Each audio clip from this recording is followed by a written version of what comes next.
It's 8:47 in the morning on the 27th of May, 1941.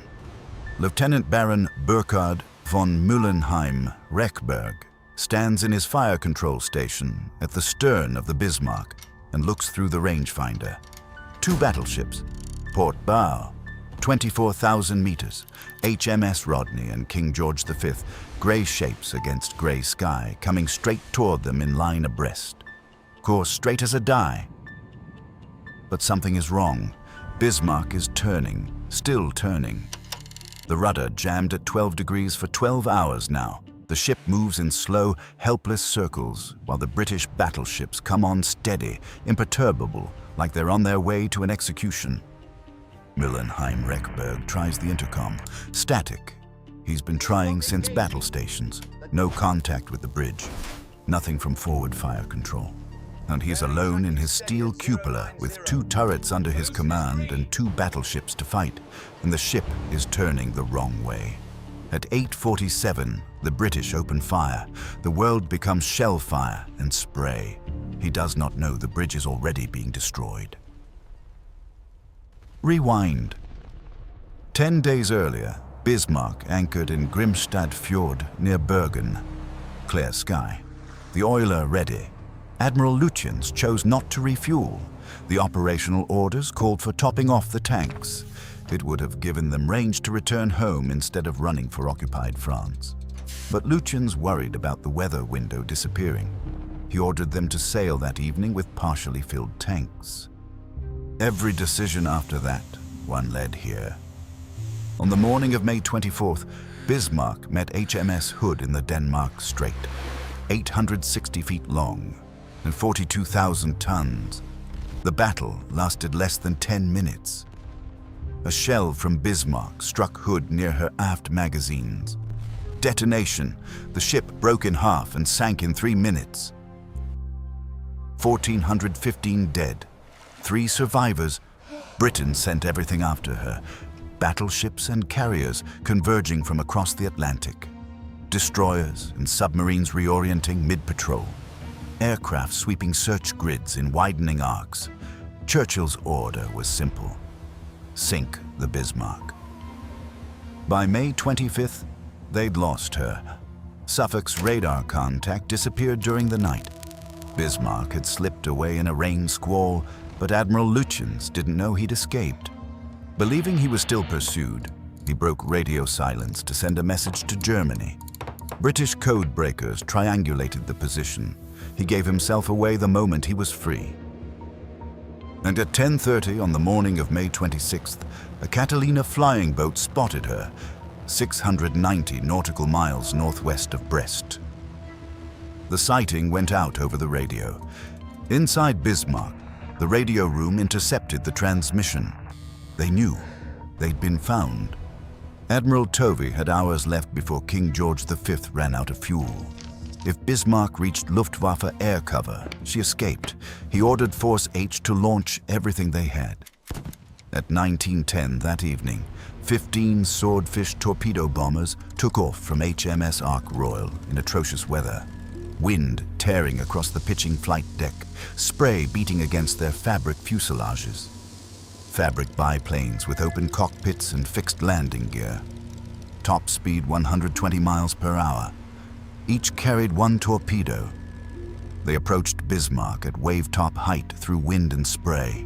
When 3 torpedoes hit, one of them struck the stern, port side, near the rudder shaft. The coupling broke. The port rudder locked at 12 degrees. Bismarck began to turn. Engineers tried everything. Divers went down into the flooded steering compartments. The rudder wouldn't respond. By 21:40, Lutyens sent the message, "Ship unmaneuverable. We will fight to the last shell. Long live the Führer." The fabric biplane had found a flaw in the stern design no one knew existed. The rudders poorly protected, the structure lacking beam strength to resist that kind of damage. The unsinkable ship had a weakness, and an obsolete aircraft flying at 120 miles per hour discovered it by accident. What Lutyens didn't know, moments earlier, Force H had steamed directly over U-556. See, the submarine had a perfect firing solution on Ark Royal. Couldn't fire. All torpedoes expended. The swordfish that doomed Bismarck flew over the submarine that could have saved her. Throughout the night, destroyers came in rotation, 5 of them launching torpedo attacks every hour. No hits scored, but no rest either. No sleep, just waiting at battle stations while Bismarck circled in the darkness, burning her last fuel. By dawn, the mood aboard was something past fear, resignation. Dawn came heavy. Gray sky, rising sea, wind tearing from the northwest. At 8:43, HMS Norfolk spotted Bismarck. Then the battleships closed in. The battle began at 8:47, range 20,000 meters. British fired first. At 8:50, Bismarck returned fire with her forward guns, her second salvo straddling Rodney. Close. And for a moment, it looked like a fight. At 9:02, shells struck the forecastle.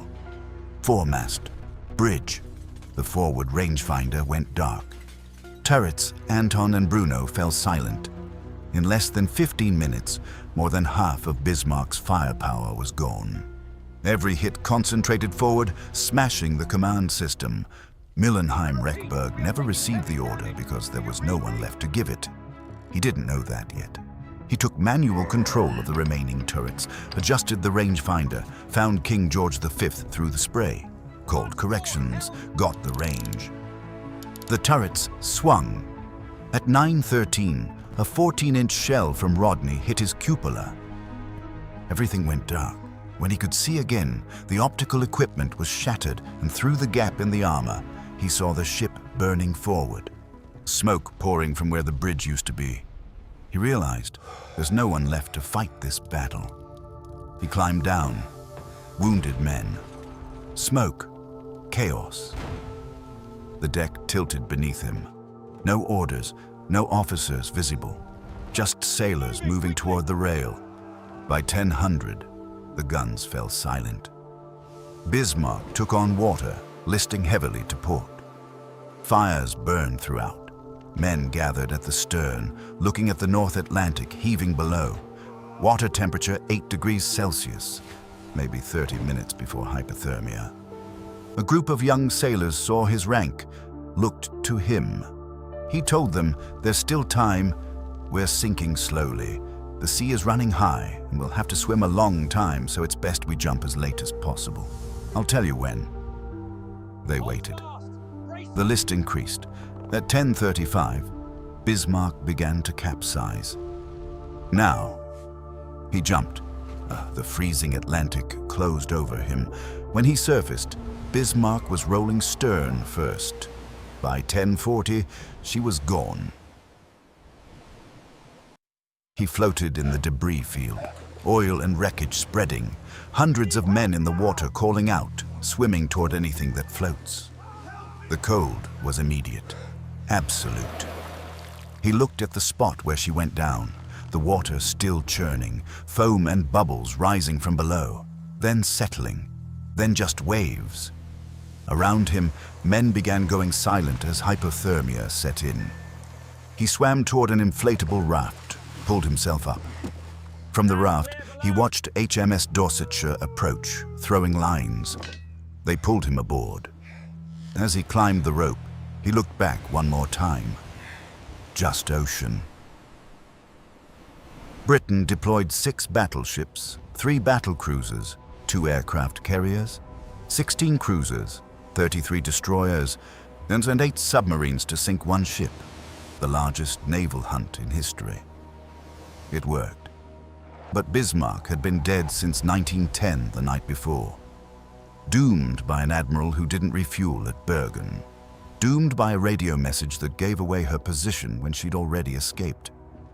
Doomed by 1 torpedo from a fabric biplane that found a design flaw no one knew existed. The British fired 2,800 shells that morning. She took 400 hits. She fought for 74 minutes under continuous fire that would have sunk any other warship in half the time. Her belt armor was never penetrated.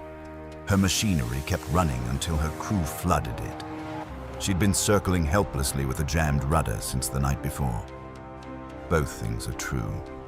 She was impossibly tough, and she never had a chance. In 115 survivors out of 2,200, Müllenheim Rechberg became a diplomat after the war. The man who directed Bismarck's last guns spent the rest of his life negotiating peace. In 1989, Robert Ballard found her wreck 15,700 feet down. She sits upright on the seafloor, exactly where Müllenheim Rechberg last saw her going down. Her colors were still flying when she sank.